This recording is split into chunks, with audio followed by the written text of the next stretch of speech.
Good evening my dear friends. Welcome to the Ekalavya current affairs Savyasachi series. మనకి ఆంధ్రప్రదేశ్లో and తెలంగాణలో వేరు ఎగ్జామ్స్ జరుగుతున్నటువంటి నేపథ్యంలో అనేకమైనటువంటి పోటీ పరీక్షలు అతి త్వరలో జరుగుతున్నటువంటి నేపథ్యంలో జనరల్ స్టడీస్ అండ్ కరెంట్ అఫైర్స్ని ఒకేసారి మనం ప్రిపేర్ అయ్యే విధంగా గైడెన్స్ కార్యక్రమం ఇవ్వడం జరుగుతుంది. ఈరోజు అంటే 2025 ఏప్రిల్ 18వ తారీఖు జరుగుతున్నటువంటి ఈ వీడియోకి మీ అందరికీ స్వాగతం. ఈరోజు ప్రధానంగా అన్ని న్యూస్ పేపర్లో కూడా ఈ అంశాలు మన పేపర్లో రావడం జరిగింది. అన్ని న్యూస్ పేపర్లో హిందూ కానీ, ఇండియన్ ఎక్స్ప్రెస్ కానీ, ఈనాడు కానీ ఇవన్నిటిలో కూడా ఈ ఇష్యూస్ని మన పేపర్స్లో చూడడం జరిగింది. అదేంటంటే ఐకార్ డీజీగా మంగీలాల్ జాట్కర్ నియామకం పొందారు. ఆయన ఇప్పటిదాకా ఇక్కసాట్లో పనిచేస్తున్నారు. ఆయన పదోన్నతి మీద ఐకార్కి డైరెక్టర్ జనరల్గా నియామకం పొందారు అనేటటువంటి ఒక ఆర్టికల్ ఈరోజు న్యూస్లో అంటే 2025 ఏప్రిల్ 18వ తేదీ యొక్క న్యూస్లో రావడం జరిగింది. అంతేకాకుండా ఈ మధ్య మాజీ రా అధిపతి గారు ఒక పుస్తకాన్ని రచించారు. ఆ పుస్తకం మీద అనేకమైనటువంటి వివాదాలు రేకెత్తుతున్నాయి. ఈరోజే ఆ పుస్తకం కూడా రిలీజ్ అవ్వడం జరిగింది. దాని మీద కూడా భవిష్యత్తులో ఎగ్జామ్స్లో క్వశ్చన్స్ వచ్చే అవకాశం ఉంది. అంతేకాకుండా రష్యా ఈరోజు ఒక ప్రకటన రిలీజ్ చేసింది. అదేంటంటే తమ విక్టరీ డే అతి త్వరలో 80th అంటే 80వ విక్టరీ డేని నిర్వహిస్తున్నామని, దానికి భారత ప్రధాని నరేంద్ర మోడీ గారిని ఆహ్వానించామని, కానీ ఆయన నుంచి ఇంకా ప్రతిస్పందన రాలేదని ఈరోజు రష్యా ప్రకటించడం జరిగింది. అందువలన విక్టరీ డేకి సంబంధించినటువంటి విశేషాల గురించి కూడా మన భవిష్యత్ ఎగ్జామ్స్లో మనం ఎక్స్పెక్ట్ చేయొచ్చు. అంతేకాకుండా ఈరోజు central government international big cat alliance యొక్క హెడ్ క్వార్టర్స్ని మన ఇండియాలోనే ఏర్పాటు చేస్తున్నట్టుగా, దానికి ప్రత్యేకంగా నిధిని కేటాయిస్తున్నట్టుగా ప్రకటించడం జరిగింది. అందువల్ల అసలు ఇంటర్నేషనల్ బిగ్ క్యాట్ అలియన్స్ అంటే ఏంటి, దాన్ని ఎప్పుడు ఏర్పాటు చేశారు, ఎవరు ఏర్పాటు చేశారు, ఏ లక్ష్యంతో దాన్ని ఏర్పాటు చేశారు అనేటువంటి విషయాల్ని మనం తప్పనిసరిగా జనరల్ స్టడీస్ పాయింట్ ఆఫ్ వ్యూలో మనం చదువుకోవాలి. అంతేకాకుండా ఈరోజే మన భారత రక్షణ మంత్రి రాజ్నాథ్ సింగ్ గారు ఒక ప్రత్యేక ప్రకటన విడుదల చేశారు. అదేంటంటే 2029 నాటికి భారత యొక్క రక్షణ ఉత్పత్తులు అంటే మిలిటరీ ప్రొడక్షన్ అనేది సుమారు 3 లక్షల కోట్ల రూపాయల వరకు చేరాలని లక్ష్యంగా పెట్టుకున్నట్టుగా ఆయన ఒక ప్రకటన రిలీజ్ చేయడం జరిగింది. దానికి సంబంధించి భవిష్యత్ ఎగ్జామ్స్లో జనరల్ స్టడీస్ పాయింట్ ఆఫ్ వ్యూలో క్వశ్చన్స్ ఏ విధంగా వచ్చే అవకాశం ఉంది అనేది మనం చూసుకోవాలి. అంతేకాకుండా మన ఆంధ్రప్రదేశ్కి చెందినటువంటి ఎంపీ, అతి చిన్న వయసులోనే ఎంపీ పదవి అధిరోహించినటువంటి కింజరపు రామ్మోహన్ నాయుడు గారికి యంగ్ గ్లోబల్ అవార్డుని ప్రదానం చేయడం జరిగింది. ఇది ప్రపంచ స్థాయిలో ఉన్నటువంటి అవార్డు. ఈ అవార్డుకి సంబంధించినటువంటి విశేషాలు, ఎవరికి అవార్డు ఇస్తారు, ఏ రంగంలో కృషి చేసిన వారికి ఆ అవార్డు ఇస్తారు అనేటటువంటి విషయాన్ని కూడా మనం భవిష్యత్ ఎగ్జామ్స్లో మనం తప్పనిసరిగా ఎక్స్పెక్ట్ చేయొచ్చు. ఎందుకంటే ఆయన కింజరపు రామ్మోహన్ నాయుడు గారు ప్రజెంట్ కేంద్ర పౌర విమానయాన శాఖ మంత్రి, సివిల్ ఏవియేషన్ మినిస్టర్. కాబట్టి బోత్ తెలుగు స్టేట్స్ అంటే ఆంధ్రాలోని తెలంగాణలో కూడా దాని మీద ఆ అవార్డు మీద క్వశ్చన్స్ వచ్చే అవకాశం ఉందన్నమాట. అంతేకాకుండా ఈరోజు దేశంలో మొట్టమొదటి 3D సైనిక స్థావరాన్ని జమ్మూ కాశ్మీర్ దగ్గరలో ఉన్నటువంటి లేహ్లో ఏర్పాటు చేసినట్టుగా ఈరోజు ప్రకటించడం జరిగింది కేంద్ర ప్రభుత్వం. ఆ విధంగా 3D సైనిక స్థావరం అంటే ఏంటి, అది ఏ విధంగా ఏర్పాటు చేశారు, ఎవరు ఏర్పాటు చేశారు అనే విషయాల్ని కూడా భవిష్యత్ ఎగ్జామ్స్లో మనం ఎక్స్పెక్ట్ చేయొచ్చు. అంతేకాకుండా ఈరోజు ఒక పుస్తకం గురించి వివాదం ఏర్పడింది. ఆ పుస్తకం ఏంటంటే the undying light, a personal history of independent India అనేటటువంటి బుక్ గురించి ఈరోజు ప్రధానంగా కొన్ని న్యూస్ పేపర్స్లో ఇవ్వడం జరిగింది. దాని మీద కూడా అంటే సాధారణంగా మనకి ఏపీడిఎస్సి వంటి ఎగ్జామ్స్లో బుక్స్ మీద అంతేకాకుండా RRB group D and RRB ALP ఎగ్జామ్స్లో పుస్తకాలు రచయితలు అనేటటువంటి దాని మీద తప్పనిసరిగా క్వశ్చన్లు వచ్చే నేపథ్యంలో ఇలాంటి పుస్తకాల గురించి కూడా మనం తప్పనిసరిగా గుర్తుంచుకోవాలి. అది దీనికి సంబంధించింది, అది ఎవరు రచించారు అవన్నీ కూడా మనం తప్పనిసరిగా తెలుసుకోవాలి. ఇప్పుడు వీటి గురించి జనరల్ స్టడీస్ పాయింట్ ఆఫ్ వ్యూలో, ఈ కరెంట్ అఫైర్స్ గురించి జనరల్ స్టడీస్ పాయింట్ ఆఫ్ వ్యూలో మనం ఎలా చదువుకోవాలి, ఏ విధంగా క్వశ్చన్స్ వచ్చే అవకాశం ఉంది భవిష్యత్ ఎగ్జామ్స్లో అనేది ఒకసారి చూద్దాం. ఇది మొట్టమొదటిది నేను చెప్తున్నానండి. ఐకార్ డైరెక్టర్ జనరల్గా మంగీలాల్ జాట్కర్ నియామకం పొందారు. ఆయన ప్రజెంట్ ఉన్నటువంటి ఇక్రిసాట్ నుంచి పదోన్నతి మీద ఐకార్ డైరెక్టర్ జనరల్గా పదోన్నతిలో మంగీలాల్ జాట్కర్ నియామకం పొందారు అని ఈరోజు కరెంట్ అఫైర్స్ రావడం జరిగింది. క్వశ్చన్ ఏ విధంగా వస్తుంది కరెంట్ అఫైర్స్ క్వశ్చన్ అంటే, ఐకార్ యొక్క డైరెక్టర్ జనరల్గా ఇటీవల ఎవరు నియామకం పొందారు అనే డైరెక్ట్ క్వశ్చన్ వచ్చే అవకాశం ఉంది. అది మంగీలాల్ జాట్కర్. అయితే దీనికి అనుబంధంగా జనరల్ స్టడీస్ విభాగంలో క్వశ్చన్ ఏ విధంగా వస్తుందో ఒకసారి చూడండి. క్వశ్చన్ ఏ విధంగా వచ్చే అవకాశం ఉంది అంటే ట్విస్ట్ చేసి క్వశ్చన్ ఏ విధంగా ఇస్తారంటే, ఇటీవల మంగీలాల్ జాట్ గారిని ఏ పదవికి నియామకం చేయడం జరిగింది? వ్యవసాయ శాఖ మంత్రి, భారత వ్యవసాయ పరిశోధన మండలి డైరెక్టర్ జనరల్, ఆంధ్రప్రదేశ్ వ్యవసాయ శాఖ సలహాదార, FAO యొక్క ఇండియా ప్రతినిధి, ఇలా డిఫరెంట్ ఆప్షన్స్ని ఇవ్వడం జరుగుతుంది. దీనిలో ఆన్సర్ ఏంటి అంటే భారత వ్యవసాయ పరిశోధన మండలి యొక్క డైరెక్టర్ జనరల్గా ఆయన నియామకం పొందడం జరిగిందనమాట. భారత వ్యవసాయ పరిశోధన మండలి. ఈ మంగీలాల్ జాట్ గారు ప్రస్తుతం ఏ సంస్థలో గ్లోబల్ రీసెర్చ్ ప్రోగ్రాం యొక్క డైరెక్టర్గా పనిచేస్తున్నారంటే ఇక్రిసాట్లో గ్లోబల్ రీసెర్చ్ ప్రోగ్రాం డైరెక్టర్గా ప్రస్తుతం పనిచేస్తున్నారు.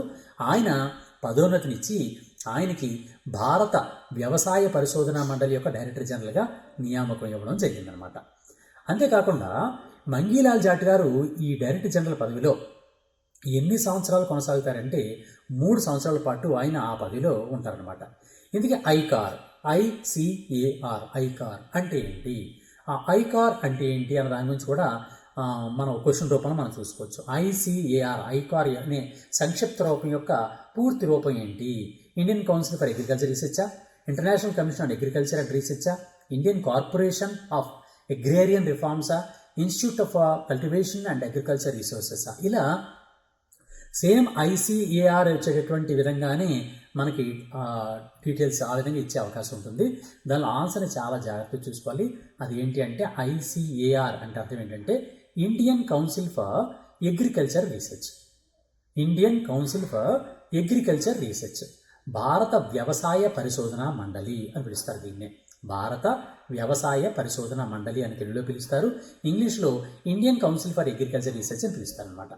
నెక్స్ట్ అదేవిధంగా ఇందుకే ICAR అంటే ఐకార్ యొక్క కేంద్ర కార్యాలయం ఎక్కడుంది అనే క్వశ్చన్ రావచ్చు.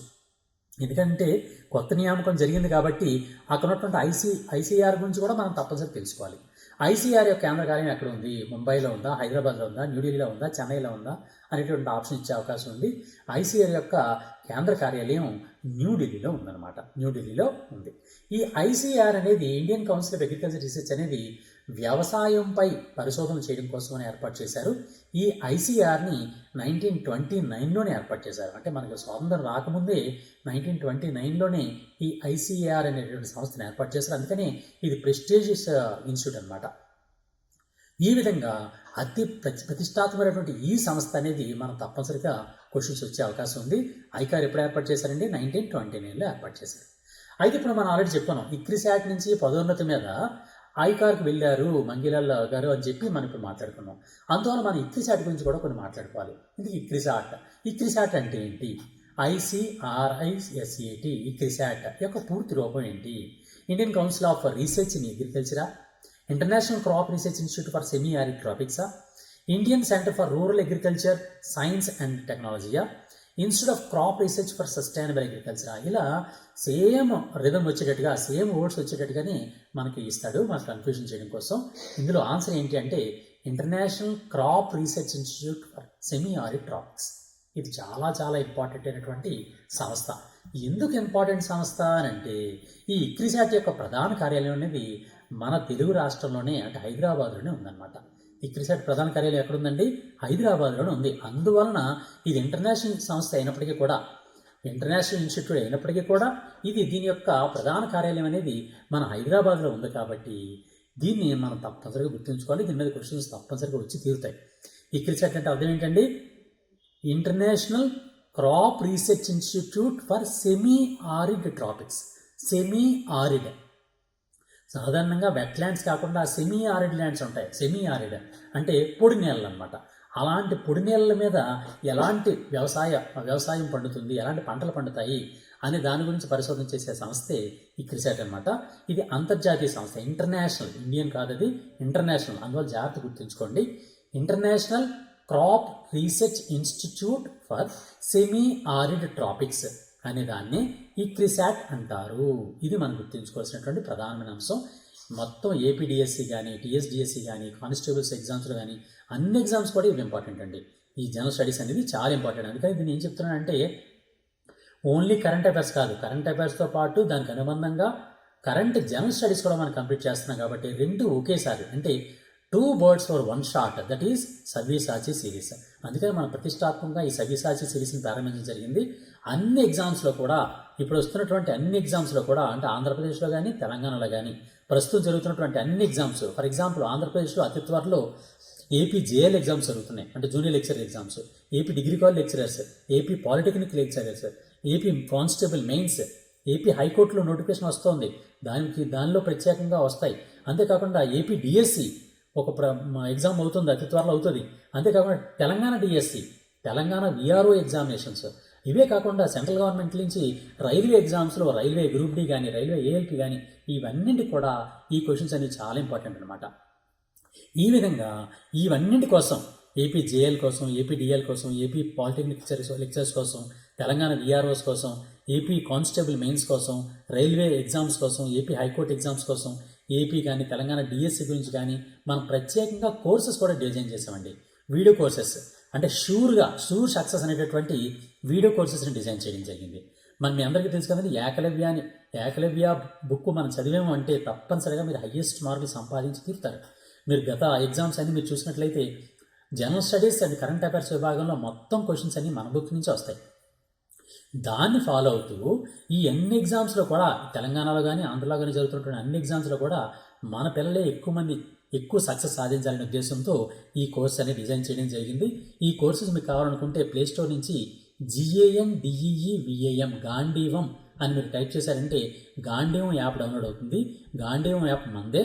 ఈ గాంధీవం యాప్లో ప్రత్యేకంగా ప్రతిదానికి కూడా, ప్రస్తుతం జరుగుతున్నటువంటి ప్రతిదానికి కూడా వీడియో కోర్సెస్ని తయారు చేయడం జరిగింది. వీడియో కోర్స్ అన్నీ కూడా నేను చెప్పాను. ఇంపార్టెంట్ అయినటువంటి ఎగ్జాక్ట్ పాయింట్స్ని మీకు ఇవ్వడం జరిగింది.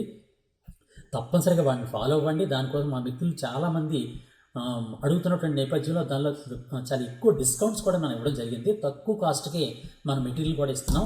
ఇవన్నిటిలో కూడా మీరు చదువుకొని మీరు హయ్యెస్ట్ మార్కులు సంపాదించాలని కోరుకుంటున్నాను. ఇప్పుడు నెక్స్ట్ దీనిలోకి రండి. ICRISAT యొక్క పూర్తి రూపం ఏంటండి? International crop research institute for semi arid tropics. అలాగే దీనిలో చూసుకుంటే ICRISAT ప్రధాన కార్యాలయం ఎక్కడ ఉంది? ఆల్రెడీ మనం చెప్పుకున్నాం. ICRISAT ప్రధాన కార్యాలయం ఎక్కడ ఉందండి? హైదరాబాద్లో ఈ ICRISAT యొక్క ప్రధాన కార్యాలయం ఉంది. అలాగే దీని మీదే ICRISAT అనేటటువంటి సంస్థ ఎప్పుడు ఏర్పాటు చేయబడింది అనేటువంటి క్వశ్చన్ కూడా వచ్చే అవకాశం ఉంది. అది 1972లో ICRISAT అనే దాన్ని ఏర్పాటు చేయడం జరిగిందనమాట. ICRISATని ఎప్పుడు ఏర్పాటు చేశారండి? 1972లో. ఇవన్నీ కూడా పిల్లలు చాలామంది ఈ మెటీరియల్ PDF రూపంలో అడుగుతున్నారండి. ఇవన్నీ PDFలని కూడా తప్పనిసరిగా నేను మన గాంధీ యాప్లో అప్లోడ్ చేస్తాను. Everyday daily current affairs, daily general studies అంతా ఈ టోటల్ PDF అన్నీ కూడా మీ గాంధీ యాప్లో నేను అతి త్వరలో అప్లోడ్ చేస్తాను. మీరు గాంధీ యాప్ని తప్పనిసరిగా డౌన్లోడ్ చేసుకోండి. నెక్స్ట్, ఇందుకు ICRISAT అనేది ప్రధానంగా ఏ విధమైనటువంటి ప్రాంతాల్లో పంటల మీద పరిశోధన చేస్తుంది? ఎక్కడ వరకు అక్కడ పంటల గురించి, అన్ని పంటల గురించి పరిశోధన చేయదు. ఇది కేవలం arid and semi arid. Arid అంటే సాధారణంగా కొద్దిగా తేమ నేలలు అనమాట. తేమ నేలలు, పాక్షికమైనటువంటి తేమ నేలల్లో, ఈ తేమ నేలలు పాక్షిక, వాటిని ఏమంటారంటే ఆరిడ్, సెమీ ఆరిడ్ అంటారు. ఈ ఆరిడ్, సెమీ ఆరిడ్ ప్రాంతాల్లో పండేటటువంటి పంటల మీదే ఈ ICRISAT సంస్థ అనేది పరిశోధన చేస్తూ ఉంటుందన్నమాట. అంటే సాధారణంగా ఈ డ్రై ల్యాండ్స్ ఉంటాయి. డ్రై ల్యాండ్స్ మన సాధారణ చూడండి, వర్షాలు తక్కువ పడేటువంటి ల్యాండ్స్ ఉంటాయి. ఆ డ్రై ల్యాండ్స్ని, అంటే తక్కువ వర్షపాతం మాత్రం ఉంటుంది, అది తక్కువగా తేమ మాత్రం ఉంటుంది అనమాట. అలా తక్కువగా తేమ ఉన్నటువంటి ప్రాంతాలని సెమీ ఆరిడ్ అంటారు. అసలు పూర్తిగా బాగా డ్రై, అంటే అసలు తేమ అనేది చాలా తక్కువ ఉంటుంది, వర్షాలు చాలా తక్కువ పడుతూ ఉంటాయి. అలాంటి వాటిని ఆరిడ్ ప్రాంతాలు అంటారు. అలాంటి డ్రై ప్రాంతాల్లో, అంటే తేమ తక్కువ ఉన్నటువంటి, వర్షాలు తక్కువ ఉన్నటువంటి ప్రాంతాల్లో, ఆరిడ్, సెమీ ఆరిడ్ అటువంటి ప్రాంతాల్లో ఇటువంటి పంటలు పండుతాయి అనే దాని గురించి ఈ ICRISAT అనేది పరిశోధన చేస్తూ ఉంటుందన్నమాట. ఇక్కడ దాన్ని కూడా ఒక క్వశ్చన్ రూపం ఇచ్చాను. ICRISAT ఏ రకమైన పంటలపై ప్రధానంగా దృష్టి పెడుతుంది? తేనె పంటల, ఖరీఫ్ పంటల, డ్రై ల్యాండ్స్ పంటల, డెకరేటివ్ ప్లాంట్సా? ఇలా వేరు పంటల గురించి కూడా నేను ఇవ్వడం జరిగింది. అంటే ఇక్కడ దీనిలో మెయిన్ ఏంటంటే డ్రై ల్యాండ్స్, ఏవైతే డ్రై ల్యాండ్స్ ఉంటాయో ఆ డ్రై ల్యాండ్స్లో పండేటటువంటి పంటల మీద ఈ ICRISAT అనేది పరిశోధన చేస్తూ ఉంటుందన్నమాట. ఓకే, సరే, ఈ విధంగా ఆల్రెడీ మనం చెప్పాం కదండి, మన గాంధీవం యాప్లో, మీరు గాంధీవం యాప్ని డౌన్లోడ్ చేసుకోండి. గాంధీవం యాప్లో APDSC general studies and current affairs video కోర్సును పెట్టడం జరిగింది. APDSC general studies current affairs విభాగంలో హయ్యెస్ట్ మార్కులు మీరు సంపాదించాలంటే గాంధీవం యాప్లోకి మీరు రండి. ఈ కోర్సు మీరు చూసారంటే మీకు హయ్యెస్ట్ మార్కులు వచ్చి తీరుతాయి. ఇది APDSC గురించి. అలాగే APJL అంటే జూనియర్ కాలేజ్ లెక్చరర్స్ కానీ, డిగ్రీ కాలేజ్ లెక్చరర్స్ కానీ, పాలిటెక్నిక్ లెక్చరర్స్ కానీ, దానికి 150 మార్క్స్కి general studies and current affairs ఉంది.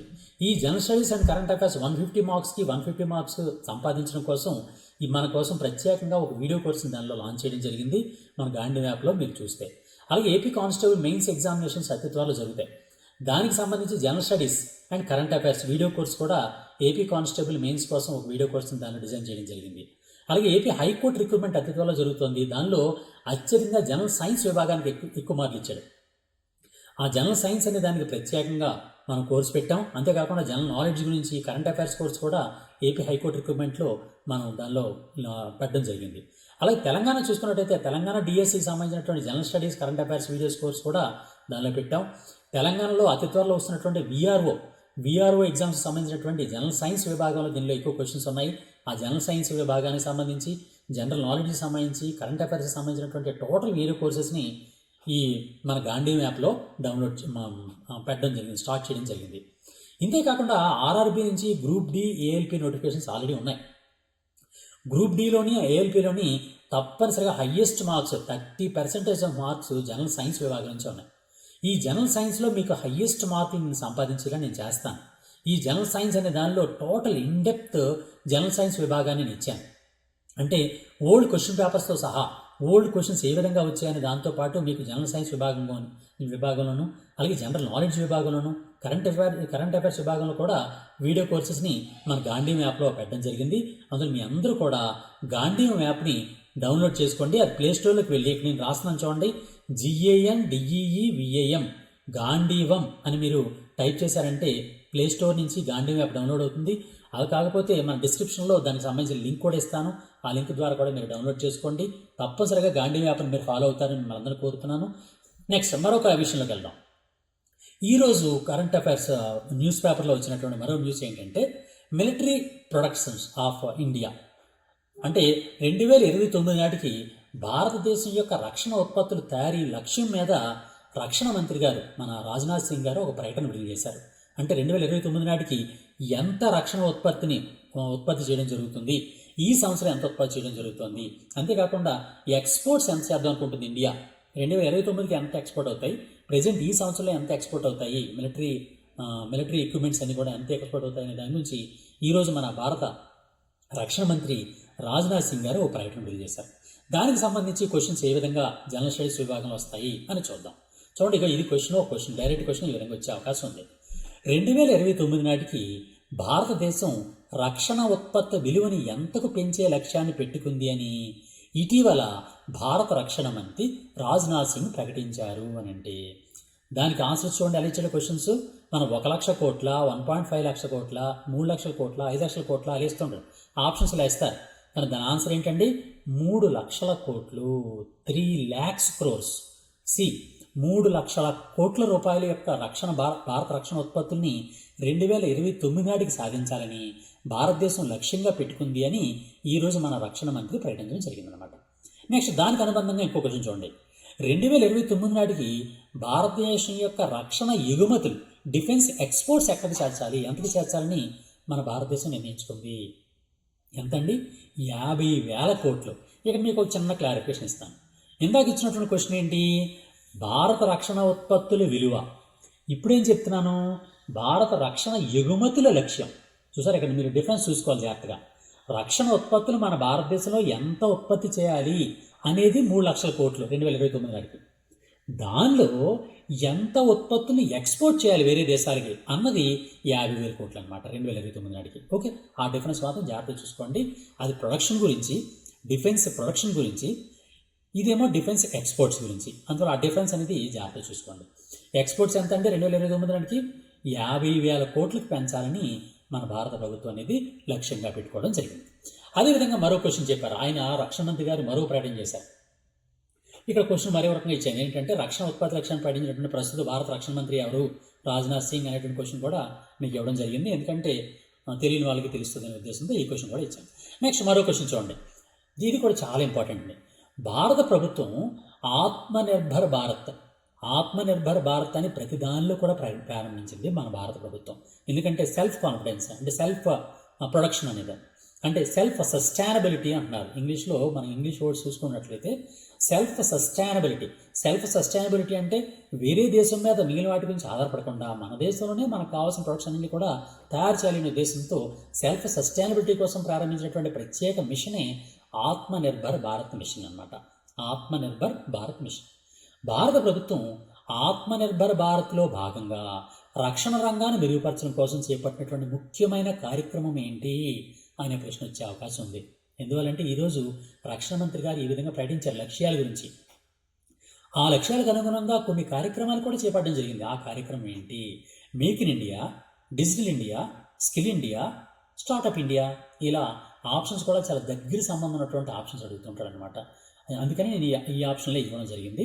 ఇవన్నీ కూడా మనం టెస్ట్ సిరీస్ కూడా స్టార్ట్ చేద్దామంటే అతి త్వరలో వీటన్నింటినీ మన గాంధీ యాప్లో టెస్ట్ సిరీస్ కూడా డైలీ టెస్ట్ సిరీస్ కూడా పెడతాను, మీరు ప్రాక్టీస్ చేద్దరు. కానీ దీనిలో ఆప్షన్ ఏంటి అంటే రక్షణ ఉత్పత్తుల రంగాన్ని మెరుగుపరచడం కోసమని మన భారత ప్రభుత్వం ప్రారంభించినటువంటి ప్రత్యేక కార్యక్రమమే మేక్ ఇన్ ఇండియా కార్యక్రమం. నిజానికి ఏంటంటే అన్నింటిలో కూడా భారతదేశంలోనే తయారీని ప్రోత్సహించడం కోసమని ఈ మేక్ ఇన్ ఇండియా అనే కార్యక్రమం ప్రారంభించింది. రక్షణ ఉత్పత్తుల మీద కూడా ఈ మేక్ ఇన్ ఇండియా కార్యక్రమాన్ని మన భారత ప్రభుత్వం అనేది ప్రారంభించడం జరిగిందనమాట. అలాగే మరో క్వశ్చన్ చూడండి. భారతదేశం రక్షణ రంగంలో స్వదేశీ ఉత్పత్తిని ప్రోత్సహించడం కోసం కేంద్ర ప్రభుత్వం ఏ విధంగా చర్యలు తీసుకుంటోంది? ఏ విదేశీ రక్షణ కొనుగోలును తగ్గిస్తోందా, స్వదేశీ సంస్థలను ప్రోత్సహిస్తోందా, కొత్త రక్షణ పరిశ్రమల విధానాన్ని ప్రారంభించిందా, పైవన్నీనా? చూడండి, ఇవన్నీ కూడా ప్రస్తుతం చేస్తుంది. అందువల్ల ఇవన్నీ కూడా పైవన్నీ కూడా ఆన్సర్ అనమాట. ఏంటంటే విదేశీ రక్షణ కొనుగోలును తగ్గిస్తోంది. ఎందుకంటే కొన్ని ప్రయారిటీ విభాగాలు ఇచ్చింది. ఆ ప్రయారిటీ విభాగాలు ఏవైతే మన ఇండియాలోనే తిరుగుతాయో వాటిని విదేశాల నుంచి ఇంపోర్ట్ చేసుకోవడానికి నిషేధించింది. ఆటోమేటిక్గా మనం ఏం చేస్తాం, మన ఇండియాలో అవసరమైనటువంటి రక్షణ కొనుగోలన్నీ కూడా రక్షణ ఇక్కడే జరుగుతుంటాయి. ఆ విధంగా ఇక్కడ ఉన్నటువంటి దేశంలో ఉన్నటువంటి డొమెస్టిక్ ఇండస్ట్రీస్కి బూస్టింగ్ ఇచ్చినట్టు అవుతుంది అనమాట. ఆ విధంగా విదేశీ రక్షణ కొనుగోలుని తగ్గించడం జరుగుతుంది. అంతేకాకుండా స్వదేశీ సంస్థలకి ఈ కొన్ని ప్రత్యేకమైనటువంటి ప్రోత్సాహకాలు కల్పిస్తూ స్వదేశీ సంస్థల్ని ప్రోత్సహించడం జరుగుతుంది. అలాగే కొత్త రక్షణ పరిశ్రమల విధానాన్ని ప్రకటించింది. ఇవన్నీ ప్రకటించడం ద్వారా మన భారత ప్రభుత్వం ఏం చేస్తుందంటే రక్షణ రంగంలో స్వదేశీ ఉత్పత్తిని ప్రోత్సహించడం కోసం కృషి చేస్తోంది. ఈ విధంగా కూడా క్వశ్చన్ వచ్చే అవకాశం ఉందన్నమాట. సరే, ఇది దానికి సంబంధించిన విషయాలు. ఇప్పుడు మరొక విషయం చూడండి. వార్తల్లో రా మాజీ అధిపతి, రా రీసెర్చ్ అండ్ అనాలిసిస్ వింగ్ అనమాట. రా అనేది మన గూఢచార సంస్థ, మన భారత గూఢచార సంస్థ. ఈ భారత గూఢచార సంస్థ RAW రా ఇదన్నమాట. రా అంటే RAW రా. దీని నుంచి పూర్తి మళ్ళీ చెప్తానండి. ఇక్కడ క్వశ్చన్ ఏంటంటే ఈరోజు పేపర్లో న్యూస్ ఏమొచ్చిందంటే రా మాజీ అధిపతి అయినటువంటి AS దులత్. ఈ AS దులత్ గారు గతంలో రా యొక్క మాజీ అధిపతి, ఇంతకుముందు సెక్రటరీ. అధిపతిని ఏమంటారంటే ఇక్కడ రా సెక్రటరీ అంటారనమాట. రా యొక్క హయ్యెస్ట్ పోస్ట్ ఏంటి అంటే సెక్రటరీ. ఆ సెక్రటరీ పోస్ట్లో AS దులత్ గారు ఉండేవారు. ఈ AS దులత్ గారు ఈరోజు ఒక పుస్తకాన్ని రచించి విడుదల చేశారు. ఆ పుస్తకం పేరు ఏం పేరంటే the chief minister and the spy. The chief minister and the spy. ఈ chief minister and the spy అనేటటువంటి పుస్తకాన్ని ఆయన రచించడం జరిగింది. ఈ పుస్తకం మీద ఈరోజు కొన్ని వార్తల్లో విశేషాలు రావడం జరిగింది. ఏమొచ్చాయో ఒకసారి చూద్దాం. వార్తల్లో రా మాజీ అధిపతి AS దులత్ రచించినటువంటి పుస్తకం ఏది? ఇటీవల వార్తల్లో నిలిచినటువంటి రా మాజీ అధిపతి అయినటువంటి AS దులత్ గారు రచించిన పుస్తకం పేరు ఏంటి అంటే the chief minister and the spy. The chief minister and the spy. Question ఇంకోలా కూడా ఇస్తాడు. The chief minister and the spy అనే పుస్తకాన్ని రచించిన వారు ఎవరు అంటే రా మాజీ అధిపతి అయినటువంటి AS దులత్ గారు. ఈ రా యొక్క మాజీ అధిపతి లేదా మాజీ సెక్రటరీ అన్నాను. మరి ప్రస్తుత అధిపతి ప్రస్తుతం ఎవరున్నారు అంటే రవి సిన్హా గారు ప్రస్తుతం రా యొక్క సెక్రటరీగా ఉన్నారనమాట, అధిపతిగా ఉన్నారు. రాకి ఒక మోటో ఉందండి. మోటోతో రా పనిచేస్తుంది అని అంటే ధర్మో రక్షిత రక్షిత అనేది రా యొక్క మోటో. రా అనేది తెలుసు కదండి, రీసెర్చ్ అండ్ అనాలిసిస్ వింగ్. ఈ రీసెర్చ్ అండ్ అనాలిసిస్ వింగ్ అనేటటువంటి ఇది భారత గూఢచార సంస్థ. ఈ భారత గూఢచార సంస్థ అనేది విదేశాల్లో పనిచేస్తూ విదేశాల్లో మన భారతదేశం గురించి ఏ విధమైనటువంటి మార్పులు వస్తున్నాయి, ఏ విధమైనటువంటి ఆలోచనలు వస్తున్నాయి అనే దాని గురించి ముందుగానే ఎక్స్పెక్ట్ చేసి మన భారత ప్రభుత్వానికి ఆ ఇన్ఫర్మేషన్ అందిస్తూ ఉంటుంది. ఆ విధంగా గూఢచార సంస్థగా పనిచేస్తూ ఉంటుంది. అదే రా అన్నమాట. ఇప్పుడు దాని మీద క్వశ్చన్స్ ఇంకా ఏ విధంగా వచ్చే అవకాశం ఉందో చూద్దాం. చూడండి, రా RAW రా. ఈ రా యొక్క పూర్తి పేరేంటి? RAW రా యొక్క పూర్తి పేరేంటి? దాని ఆప్షన్ చూడండి ఎలా ఇచ్చానో. ఇంచుమించు ఒకలా కనిపిస్తుంటాయి. రీసెర్చ్ అండ్ అనాలిసిస్ వింగా, రీసెర్చ్ అండ్ ఆర్మ్డ్ వార్ఫేరా, రీజనల్ అనాలిసిస్ వింగా, రికాన్సెన్సెస్ అండ్ అనాలిసిస్ వర్క్ ఫోర్సా, ఇలా దగ్గర సంబంధం ఉన్నటువంటి భాగాలు ఇస్తుంటాడు. దీనిలో రా యొక్క పూర్తి పేరు ఏంటి అంటే research and analysis wing. Research and analysis వింగ్ని రా అని పిలుస్తూ ఉంటారనమాట. దీనికి రా అనే దాన్ని ఎప్పుడు ఏర్పాటు చేశారంటే 1968లో ఈ గూఢచార సంస్థని, మన భారత గూఢచార సంస్థ అయినటువంటి రాని 1968లో ఏర్పాటు చేయడం జరిగింది. దీని యొక్క ప్రధాన కార్యాలయం ఢిల్లీలో ఉందన్నమాట. చూడండి, క్వశ్చన్ కూడా ఇచ్చాను మీకు. రా యొక్క ప్రధాన కార్యాలయం ఎక్కడ ఉంది? ముంబైయా, ఢిల్లీయా, కలకత్తా, బెంగళూరా, ఇలా ఇస్తాడు ఆప్షన్స్. మనం ఆన్సర్ ఏంటంటే ఢిల్లీ. రా యొక్క ప్రధాన కార్యాలయం ఎక్కడ ఉందండి? ఢిల్లీలో ఉంది. ఎందుకంటే రాని స్థాపించడానికి ఒక ప్రధానమైనటువంటి వ్యక్తి కారకుడు అనమాట. ఆ రాని స్థాపించడానికి ప్రధాన వ్యక్తి ఎవరు అంటే ఆర్ఎన్ కౌ అనేటటువంటి వ్యక్తి ఉండేవాడు. ఆయన చాలా ప్రముఖమైనటువంటి వ్యక్తి. ఆ రాని స్థాపించిన వ్యక్తి ఆర్ఎన్ కౌ గారు అనమాట. అలాగే రా అనేది ఏ దేశాల్లో సమాచారం సేకరిస్తుందంటే విదేశాల్లో. భారతదేశం గురించి విదేశాల్లో ఏం జరుగుతుందో అనే దాని గురించి ఇది తెలియజేస్తూ ఉంటుంది. అంటే ఆ ఇన్ఫర్మేషన్ని కలెక్ట్ చేసి రా అనేది రక్షణ మంత్రికి ఇవ్వదు, డైరెక్ట్గా పిఎంఓకే, ప్రధానమంత్రి గారికి ఇస్తుంది అనమాట. ప్రధానమంత్రి గారికి నేషనల్ సెక్యూరిటీ అడ్వైజర్స్ ఉంటారు.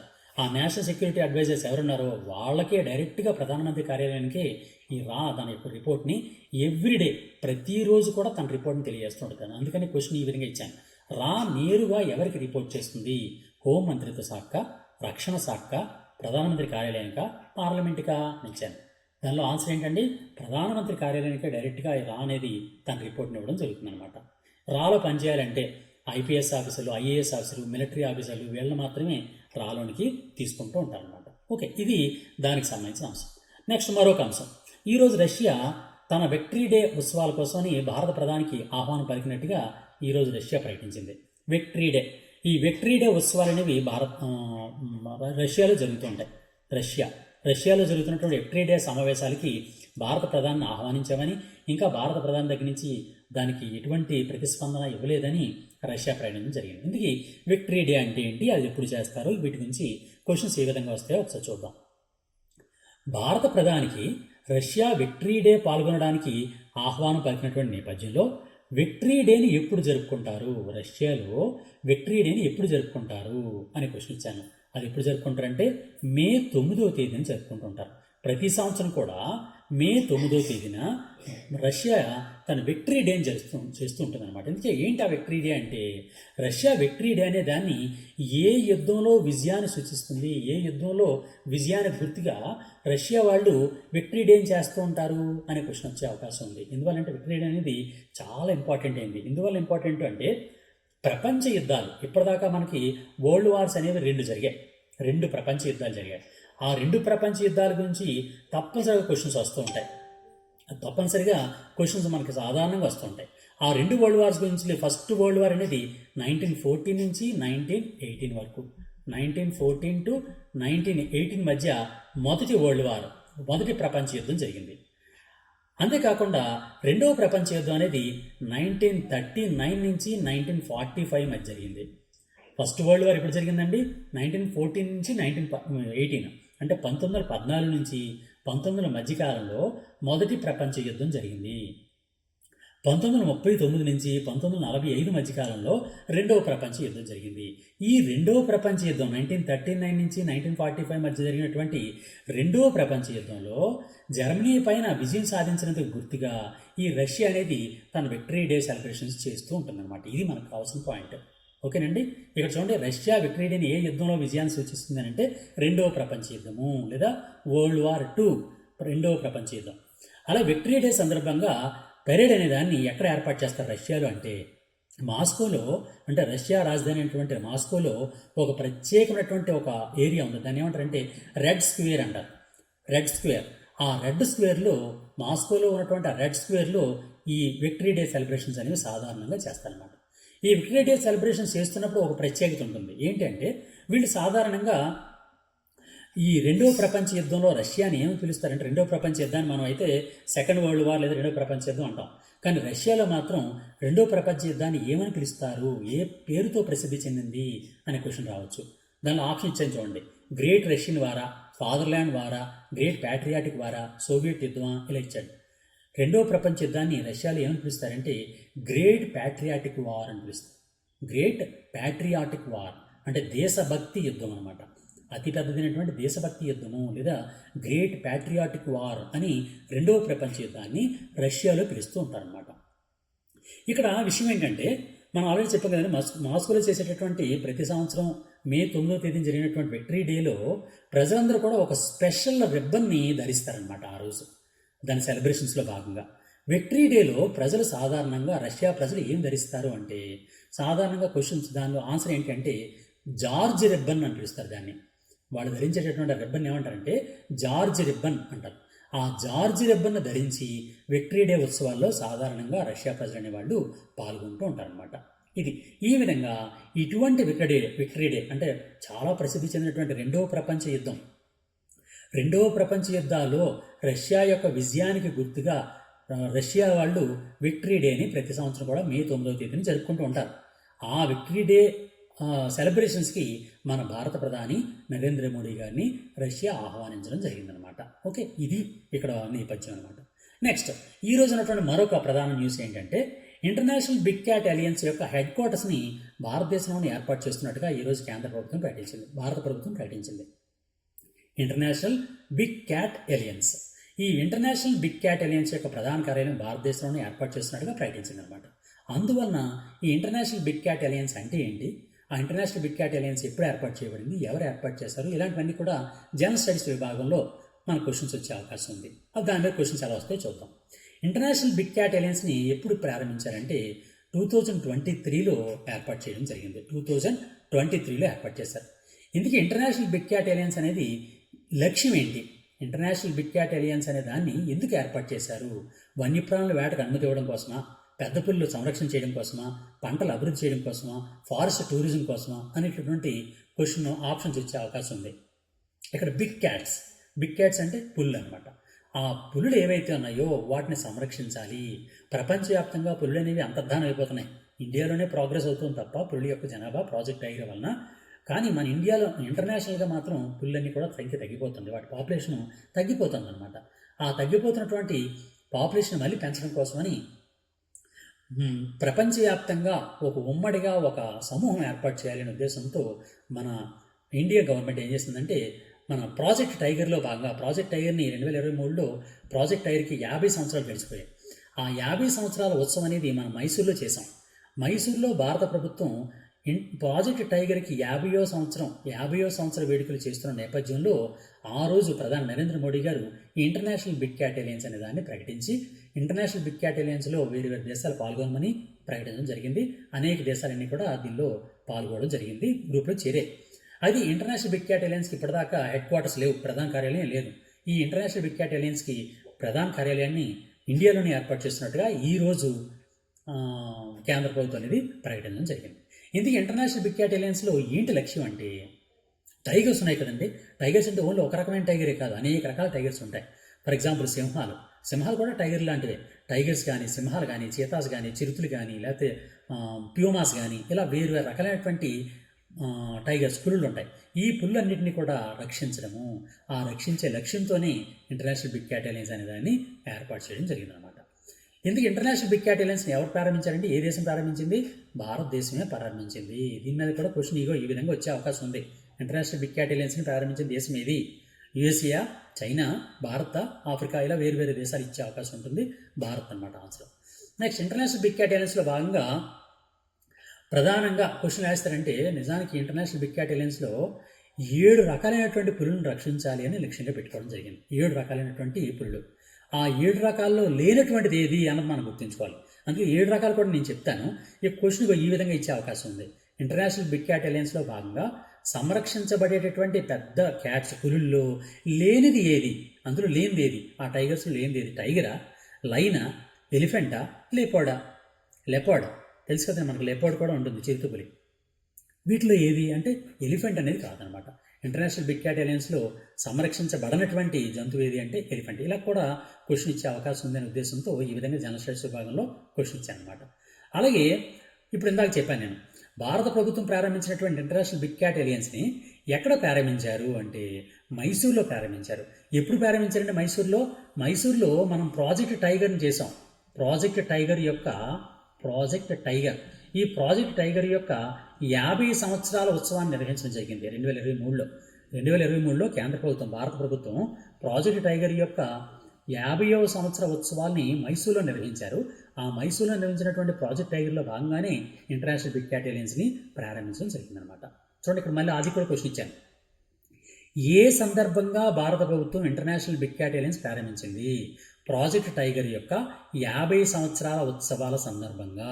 ఓకే, ఈ పాయింట్ చాలా జాగ్రత్తగా గుర్తుంచుకోండి, చాలా ఇంపార్టెంట్. ప్రాజెక్ట్ టైగర్ 50 సంవత్సరాల ఉత్సవాలు ఎప్పుడు ఎక్కడ నిర్వహించారు? ఎందుకంటే ఇంటర్నేషనల్ బిగ్ క్యాట్ ఏలియన్స్ ఏర్పాటు చేయింది కాబట్టి ఆ ప్రాజెక్ట్ టైగర్ యొక్క 50 సంవత్సరాల ఉత్సవం కూడా మనం తప్పనిసరిగా గుర్తుంచుకోవాలి. అది 2023 ఏప్రిల్ 9వ తేదీన మైసూర్లో నిర్వహించడం జరిగిందనమాట.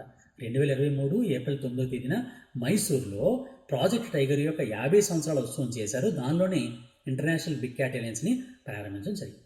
ఇది దానికి సంబంధించింది.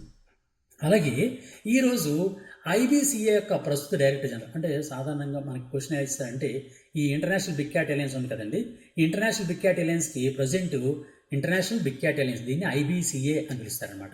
ఐబీసీఏ అంటే ఏంటో కాదు, ఐబీసీఏ అంటే international big cat aliens.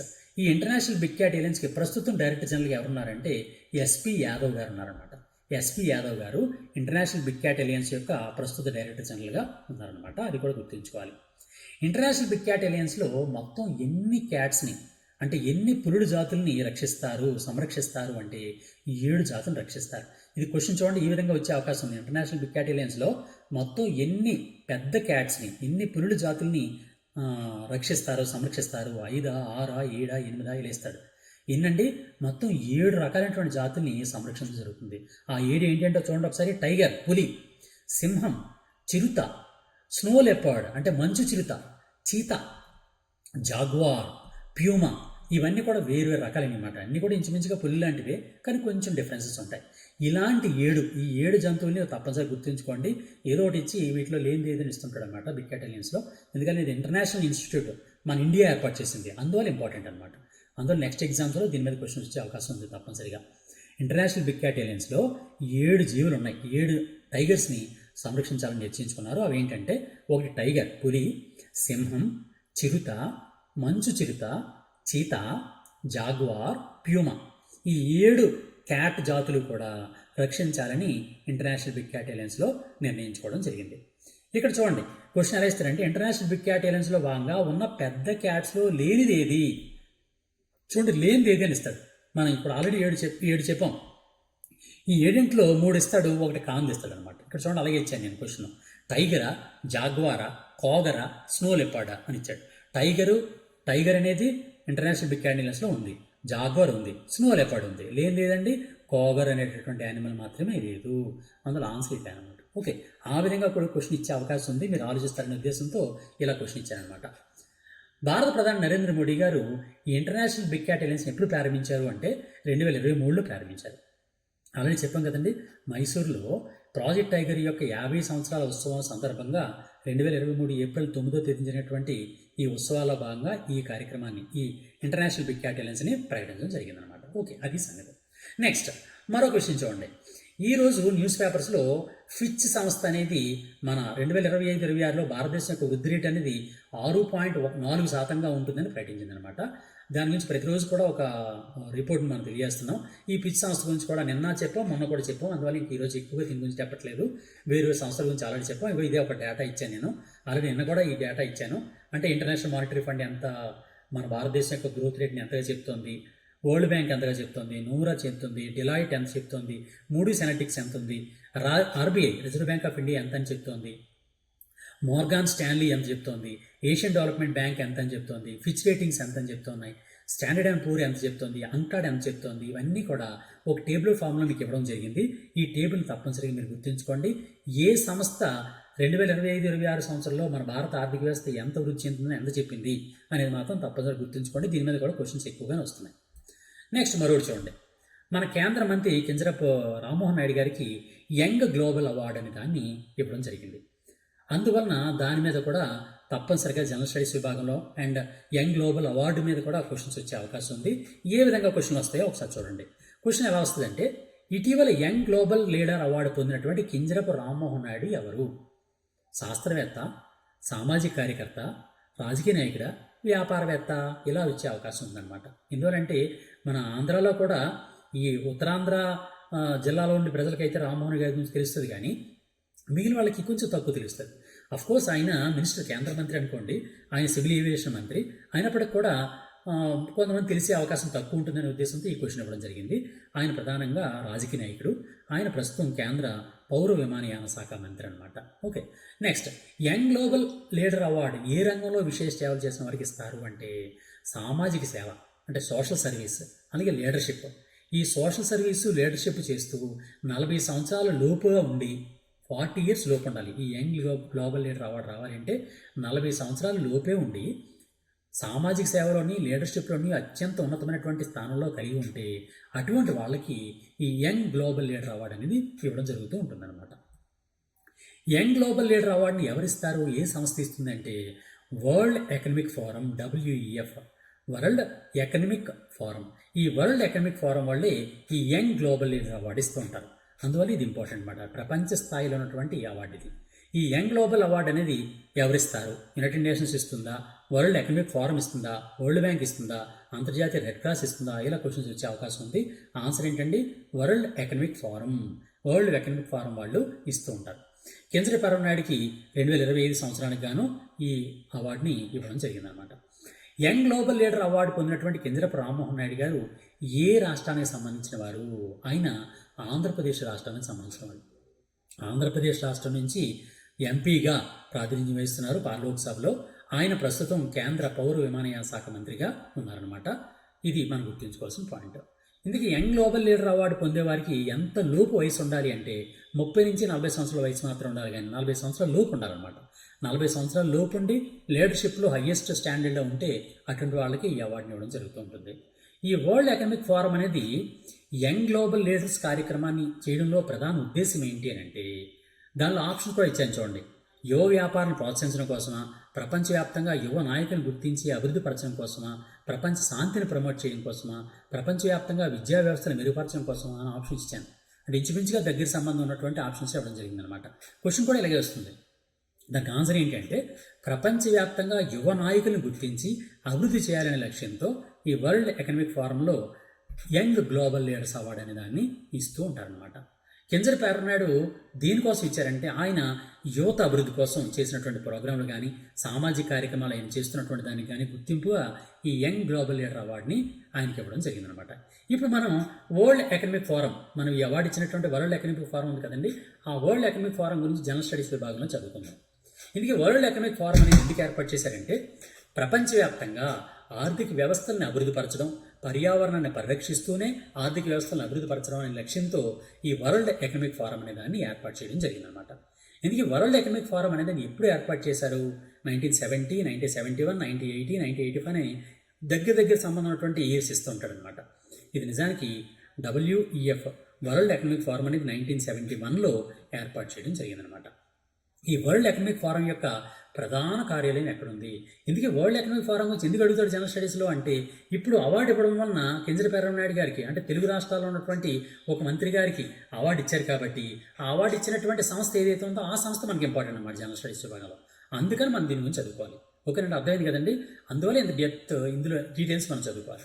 World economic forum యొక్క హెడ్ క్వార్టర్స్ ఎక్కడున్నాయి అంటే, మన స్విట్జర్లాండ్లో ఈ వరల్డ్ ఎకనమిక్ ఫోరం యొక్క హెడ్ క్వార్టర్ అనేది ఉంది. అలాగే వరల్డ్ ఎకనమిక్ ఫోరం అనేది యాన్యువల్ సమ్మిట్స్ అనేది, అంటే యాన్యువల్ సమ్మిట్స్ ఇప్పుడు సమావేశం ఎక్కడ జరుగుతూ ఉంటుందంటే స్విట్జర్లాండ్లోని దావోస్లో జరుగుతూ ఉంటుందన్నమాట. స్విట్జర్లాండ్ దావోస్లోనే ప్రతి సంవత్సరం కూడా వరల్డ్ ఎకనమిక్ ఫోరం యొక్క సమావేశాలు అనేవి నిర్వహిస్తూ ఉంటారు. ఈ వరల్డ్ ఎకనమిక్ ఫోరంని ఈ ఫౌండర్ ఎవరు ఏర్పాటు చేశారంటే, క్లాస్ ష్వాబ్ అనేటువంటి ఆయన ఈ ప్రపంచ ఆర్థిక వేదిక లేదా వరల్డ్ ఎకనమిక్ ఫోరం అనే దాన్ని ఏర్పాటు చేయడం జరిగింది. ఇందుకు దేనికోసం ఏర్పాటు చేశారు దీన్ని? ఈ వరల్డ్ ఎకనమిక్ ఫోరం అనే దాన్ని ఏ సమావేశాల నుంచి ఏర్పాటు చేశారు, ఏ రంగాల్లో అభివృద్ధి కోసం ఏర్పాటు చేశారంటే, ఆర్థిక వ్యవస్థ అభివృద్ధి కోసం, అలాగే హెల్త్ అభివృద్ధి కోసం, పర్యావరణ అభివృద్ధి కోసం, ఇవన్నీ అభివృద్ధి పరచడం కోసమని, అంటే సమ్మిళితంగా అభివృద్ధి సాధించాలనే ఉద్దేశంతో వరల్డ్ ఎకనమిక్ ఫోరం అనే దాన్ని ఏర్పాటు చేయడం జరిగిందనమాట. ఓకే, అది ఒక ఇష్యూ. నెక్స్ట్ ఈరోజు వచ్చినటువంటి పేపర్లో వచ్చిన మరొక ఇష్యూ ఏంటంటే భారతదేశంలో మొట్టమొదటి 3D సైనిక స్థావరం అనే దాన్ని లేహ్లో ఏర్పాటు చేశారు అని ఈరోజు ప్రకటన వచ్చింది. లేహ్లో భారతదేశంలో మొట్టమొదటి తొలి 3D సైనిక స్థావరాన్ని ఏర్పాటు చేశారు. దాని మీద క్వశ్చన్స్ ఎలా వస్తాయో ఒకసారి చూడండి. భారతదేశంలో తొలిసారి 3D సైనిక స్థావరాన్ని ఎక్కడ ఏర్పాటు చేశారు? ఢిల్లీలోనా, ముంబైలోనా, లేహ్లోనా, శ్రీనగర్లోనా అని క్వశ్చన్ వస్తాయి. ఎక్కడ ఏర్పాటు చేశారంటే 3D సైనిక స్థావరం లేహ్లో ఏర్పాటు చేశారు. లేహ్ అనేటువంటి పట్టణంలో ఏర్పాటు చేయడం జరిగిందనమాట. ఈ 3D సైనిక స్థావరం అనేది ఏ రాష్ట్రంలో ఏర్పాటు చేశారంటే జమ్మూ కాశ్మీర్. నిజానికి ఇది కేంద్రపాలిత ప్రాంతం అనుకోండి, కానీ మనం ఇంచుమించుగా మనం జమ్మూ కాశ్మీర్ రాష్ట్రంగా ప్రకటించేస్తుంటాం కాబట్టి అలా చెప్పాను. కానీ నిజానికి జమ్మూ కాశ్మీర్ అనేది ఈ లే అనేది ఒక ప్రత్యేకమైనటువంటి కేంద్రపాలిత ప్రాంతం కాబట్టి అది కూడా మీరు గుర్తుంచుకోండి. నెక్స్ట్ ఈ 3D అంటే లేహ్లో ఏర్పాటు చేసినటువంటి 3D సైనిక స్థావరాన్ని రూపొందించినటువంటి సంస్థ ఏది? ఆ 3D సైనిక స్థావరాన్ని ఏర్పాటు చేసింది, ఆ సైనిక స్థావరాన్ని ఏర్పాటు చేసినటువంటి సంస్థ ఏది అని అంటే మన హైదరాబాద్ చెందినటువంటి IIT, Indian institute of technology Hyderabad. అందుకని మనకి ఇంపార్టెంట్, తెలుగు రాష్ట్రానికి సంబంధించింది కాబట్టి మనకి ఇంపార్టెంట్ అనమాట. Indian institute of technology Hyderabad ఒకటి, దాంతో కలిపి సింప్లీ ఫోర్జ్ క్రియేషన్స్ అనేటటువంటి సంస్థ. ఈ సింప్లీ ఫోర్జ్ క్రియేషన్స్ అనే సంస్థ, ఐఐటి హైదరాబాద్, ఈ రెండు కలిపి సంయుక్తంగా లేహ్లో భారతదేశం యొక్క మొట్టమొదటి 3D సైనిక స్థావరాన్ని రూపొందించడం జరిగింది లేహ్ పట్టణంలో. ఓకే, ఇందుకే సైనిక స్థావరంలో 3D సైనిక స్థావరంలో ఏంటి ఉంటుంది అత్యాధునికమైందంటే అగ్మెంటెడ్ రియాలిటీ ఉంటుంది. ఏఆర్ అంటే అగ్మెంటెడ్ రియాలిటీ ఉంటుందన్నమాట. అంటే నిజమైనటువంటి సైనిక స్థావరం లాగే క్లియర్గా ఉంటుందన్నమాట. ఆ విధంగా 3D సైనిక స్థావరాన్ని ఏర్పాటు చేసేటటువంటి అగ్మెంటెడ్ రియాలిటీ అనేటువంటి దాన్ని దీన్ని వినియోగించడం జరిగిందనమాట. ఓకే, అది దీనికి సంబంధించింది. అలాగే ఈరోజు ఒక పుస్తకం రిలీజ్ అవ్వడం జరిగింది, అది కూడా వివాదాస్పదమైందే. ఆ పుస్తకం పేరు ఏం పేరంటే the undying light, a personal history of independent India. The undying light, a personal history of independent India. ఈ అన్డైయింగ్ లైట్ అనేటువంటి ఈ పుస్తకాన్ని ఎవరు రాశారంటే మన మహాత్మా గాంధీ గారి మనవడైనటువంటి గోపాలకృష్ణ గాంధీ గారు రాశారనమాట. గోపాలకృష్ణ గాంధీ గారు. అందువలన ఇది మనకి ఇంపార్టెంట్, ఎందుకంటే ప్రముఖమైన వ్యక్తికి మనవడు కాబట్టి ఈయన రాసినటువంటి పుస్తకం మనం జాగ్రత్తగా చదువుకోవాలి. క్వశ్చన్ చూడండి ఎలా వస్తుందో. The undying light, a personal history of independent India అనే పుస్తకాన్ని ఎవరు రచించారు? అన్నాదురై గారు రాశారా? ఆ గోపాలకృష్ణ గాంధీ గారు రాశారా? రామచంద్ర గోర్ గారు రాశారా? శశి థరూర్ రాశారా? ఇలా ఆప్షన్ ఇస్తాడు. ఆన్సర్ ఏంటండి? గోపాలకృష్ణ గాంధీ. గోపాలకృష్ణ గాంధీ ఎవరండి? గాంధీ గారి మనవడు అనమాట. ది అన్డైయింగ్ లైట్ పుస్తకంలో ప్రధానంగా ఏ విషయం చర్చించారు అని అంటే మన భారతదేశానికి స్వాతంత్రం వచ్చిన తర్వాత ఏ విధమైన మార్పులు కలిగాయి అనేది గోపాలకృష్ణ గాంధీ గారు తన యొక్క వ్యక్తిగతమైనటువంటి అనుభవాన్ని, ఎక్స్పీరియన్సెస్ని ఈ అన్డైయింగ్ లైట్ అనేటువంటి పుస్తకంగా ఆయన రచించడం జరిగిందనమాట. ఇంతకీ ఈ పుస్తకంలో సంబంధం ఉన్నటువంటి ముఖ్యమైనటువంటి వ్యక్తి ఎవరు అంటే మహాత్మా గాంధీ గారు. ఎందుకంటే మహాత్మా గాంధీ గారి మనవడే గోపాలకృష్ణ గాంధీ అనమాట. ఇక్కడ చూడండి, మళ్ళీ క్వశ్చన్ ఇచ్చాను. గోపాలకృష్ణ గాంధీ ఎవరి మనవడు అంటే గాంధీ గారి మనవడు, మహాత్మా గాంధీ గారి మనవడు అనమాట. సాధారణంగా దీనిలో ఆప్షన్ వేస్తారంటే ది అన్డైయింగ్ లైట్ అనేటువంటి ఈ పుస్తకాన్ని రచించినటువంటి గోపాలకృష్ణ గారు ఎవరు మనవడు అని ఇస్తాడు. గాంధీ అనే పేరుని కట్ చేసి గోపాలకృష్ణ గారు అని ఇస్తాడు. అలాంటప్పుడు కూడా మనం గుర్తించగలగాలి, మహాత్మా గాంధీ గారి విషయాన్ని మనం గుర్తించగలగాలన్నమాట. సరేనండి, ఈ విధంగా ఈరోజు సంబంధించినటువంటి ప్రధానమైనటువంటి విషయాలన్నీ కూడా ఇవ్వండి. సరేనండి, ఈ విధంగా మనం ఏంటంటే చదువుకున్నామండి, టోటల్ అన్ని విషయాలు కూడా మనం చదవం. ఏంటంటే చదవం? టోటల్ కరెంట్ అఫైర్స్, ఈరోజు వచ్చినటువంటి మొత్తం కరెంట్ అఫైర్స్ చదివాం. అంతేకాకుండా దానికి అనుబంధంగా ఉన్నటువంటి జనరల్ స్టడీస్ విభాగం, కరెంట్ రిలేటెడ్ జనరల్ స్టడీస్ అన్ని విభాగాలు కూడా, ఒక పక్క ఎకానమీ కవర్ అయింది, ఇంకో పక్క పాలిటీ కవర్ అయింది, ఇంకో పక్క సైన్స్ అండ్ టెక్నాలజీ, అన్ని విభాగాలు కూడా కవర్ చేస్తూ కేవలం అరగంటలోనే మొత్తం అన్ని కూడా ఒకసారి రివిజన్ చేసుకున్నాం. ప్రతిరోజు కూడా ఇలాగే రివిజన్ చేసుకుందాం. తప్పనిసరిగా మీ మిత్రులందరూ కూడా నాకు చిన్న సహాయం చేయాలి. ఏంటి ఆ సహాయం అంటే మన వీడియోస్ని తప్పనిసరిగా మీ మిత్రులకు షేర్ చేయండి. మన ఏకలవ్య వీడియోస్ గురించి మీ మిత్రులకు తెలియజేయండి. అంతేకాకుండా మన గాంధీయం యాప్ని డౌన్లోడ్ చేసుకోమని మీ మిత్రులు చెప్పండి. గాంధీయం యాప్లో ఫ్రీగా డైలీ కరెంట్ అఫైర్స్ పీడిఎఫ్లో లభిస్తూ ఉంటాయి. డైలీ కరెంట్ అఫైర్సే కాకుండా డైలీ కరెంట్ అఫైర్స్ వీడియోస్ కూడా మీకు అందుబాటులో ఉంటాయి. మొత్తం అన్ని ఎగ్జామ్స్ సంబంధించినటువంటి మీరు ఏ ఎగ్జామ్ ప్రిపేర్ అవుతున్నారో, ప్రస్తుతం ఆంధ్రప్రదేశ్ తెలంగాణలో ఏ ఎగ్జామ్స్ ఉన్నాయో అన్ని ఎగ్జామ్స్ సంబంధించినటువంటి టోటల్ వీడియో కోర్సెస్ అన్నీ కూడా ఇందులో లభిస్తాయి. ఫర్ ఎగ్జాంపుల్ ఆంధ్రప్రదేశ్లో జరిగేటువంటి జూనియర్ లెక్చరర్స్ కానీ, ఆంధ్రప్రదేశ్ డిగ్రీ కాలేజ్ లెక్చరర్స్ కానీ, ఆంధ్రప్రదేశ్ పాలిటెక్నిక్ లెక్చరర్స్ కానీ, తెలంగాణ విఆర్ఓస్ కానీ, ఏపీ కానిస్టేబుల్ కానీ, railway group D exams, railway ALP exams, AP high court exams, Telangana DSC, AP DSC, ఇవన్నిటికి సంబంధించినటువంటి అన్ని కోర్సెస్ కూడా మన గాంధీ యాప్లో మీకు అందుబాటులో ఉంచాం.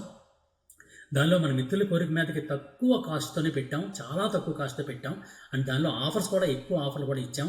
అందువల్ల తప్పనిసరిగా మీ మిత్రులకు చెప్పండి, తప్పనిసరిగా గాంధీ యాప్ని డౌన్లోడ్ చేసుకోమనండి. అంతేకాకుండా ఫ్రీగా కరెంట్ అఫైర్స్ అన్నీ కూడా, కరెంట్ అఫైర్స్ పీడిఎఫ్స్ని and current affairs current general స్టడీస్ని కూడా పీడిఎఫ్స్ని మీకు ఫ్రీగా అందించడం జరుగుతుంది ఆ యాప్లో. అందువల్ల తప్పనిసరిగా గాంధీ యాప్ని ప్లేస్టోర్ నుంచి డౌన్లోడ్ చేసుకోండి. ఇంకా ఎవరికైనా ఏమైనా డౌట్లు ఉంటే 9949449941కి నాకు వాట్సాప్లో మీ మెసేజ్ పెట్టండి, మీ పేరు పంపించండి. అంతేకాకుండా ప్రతిరోజు కూడా మీకు పేపర్ క్లిప్పింగ్స్ కావాలనుకుంటే మీరు 9949449941కి నాకు వాట్సాప్లో మీరు మీ పేరు పంపించండి. మన ఏకలవ్య వాట్సాప్ గ్రూప్లో జాయిన్ అవ్వండి. అంతేకాకుండా టెలిగ్రామ్ ఛానల్ కూడా మీకు అందుబాటులో తెచ్చాను ఈ మధ్య. ఆ టెలిగ్రామ్ ఛానల్లో కూడా జాయిన్ అవ్వండి. దానిలో కూడా మన ఈ ఏకలవ్య పీడిఎఫ్ అన్నింటి కూడా మీకు దానిలో ప్రొవైడ్ చేయడం జరుగుతుంది. ఆ విధంగా చేస్తూ అందరూ కూడా మీ మిత్రులు కూడా తెలియజేస్తూ ఏకలవ్యాన్ని మరింత అందరికీ తెలియజేస్తారని మిమ్మల్ని అందరినీ కోరుకుంటున్నాను. నాకు ఇవ్వాల్సినటువంటి సహాయం ఆ విధంగా సహాయం చేస్తారని మిమ్మల్ని అందరూ కోరుతున్నాను. All the best. God bless you. శీఘ్రమే ఉద్యోగ ప్రాప్తిరస్తు. Thank you very much. Please share this video to your friends and groups. Thank you.